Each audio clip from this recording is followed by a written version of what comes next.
ನಾನು ಹರ್ಷಿತಾ. ಕಾರ್ವಾ ಪ್ಲಸ್ ಚಾನೆಲ್ಗೆ ಸ್ವಾಗತ. ಬಿಜೆಪಿ ಶಾಸಕ ಎನ್.ವೈ. ಗೋಪಾಲಕೃಷ್ಣ ರಾಜೀನಾಮೆ. ಶಿರಸಿ.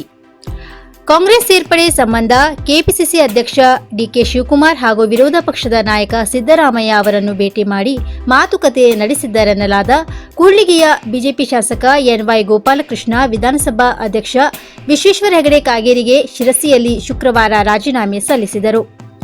ಶಿರಸಿ ಕಚೇರಿಗೆ ಆಗಮಿಸಿದ್ದ ಶಾಸಕ ಗೋಪಾಲಕೃಷ್ಣ ಕಾಗೇರಿ ಅವರ ಬಳಿ ಉಭಯ ಕುಶಲೋಪರಿ ಮಾತನಾಡಿ ನಂತರ ರಾಜೀನಾಮೆ ಪತ್ರ ಸಲ್ಲಿಸಿದರು. ಗೋಪಾಲಕೃಷ್ಣ ಅವರು ಮೂಲತಃ ಕಾಂಗ್ರೆಸ್ ಪಕ್ಷದಲ್ಲಿ ಗುರುತಿಸಿಕೊಂಡು ಚಿತ್ರದುರ್ಗ ಜಿಲ್ಲೆಯ ಮೊಳಕಾಲ್ಮೂರು ವಿಧಾನಸಭಾ ಕ್ಷೇತ್ರದಿಂದ ಶಾಸಕರಾಗಿ ಆಯ್ಕೆಯಾಗಿದ್ದರು. ಗೋಪಾಲಕೃಷ್ಣ ಅವರು 4 ಬಾರಿ ಶಾಸಕರಾಗಿ ಗೆದ್ದಿದ್ದರು. 2018ರ ವಿಧಾನಸಭಾ ಚುನಾವಣೆಯಲ್ಲಿ ಕಾಂಗ್ರೆಸ್ ಪಕ್ಷದಿಂದ ಟಿಕೆಟ್ ಸಿಗದ ಕಾರಣ ಬಿಜೆಪಿ ಪಕ್ಷ ಸೇರ್ಪಡೆಯಾಗಿ ಅಲ್ಲಿ ಬಿಜೆಪಿಯಿಂದ ಟಿಕೆಟ್ ಪಡೆದು ಕೂಡ್ಲಿಗಿ ವಿಧಾನಸಭಾ ಕ್ಷೇತ್ರದಿಂದ ಸ್ಪರ್ಧಿಸಿ ಜಯಗಳಿಸಿದ್ದರು. ದಾಖಲೆ ರಹಿತ 8,90,000 ಹಣ ವಶ. ಕಾರವಾರ.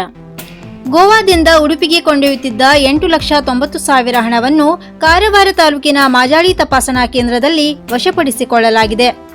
ಉಡುಪಿಯ ಉದ್ಯಮಿ ಅನೂಪ್ ಎಂಬುವವರಿಗೆ ಸೇರಿದ ಹಣ ಇದಾಗಿದ್ದು, ಗೋವಾ ಕಾರವಾರ ಗಡಿಯ ಮಾಜಾಳಿಯಲ್ಲಿ ತಪಾಸಣೆ ನಡೆಸುತ್ತಿದ್ದ ವೇಳೆ ಚಿತ್ತಾಕುಲ ಪೊಲೀಸರಿಂದ ವಶಕ್ಕೆ ಪಡೆಯಲಾಗಿದೆ.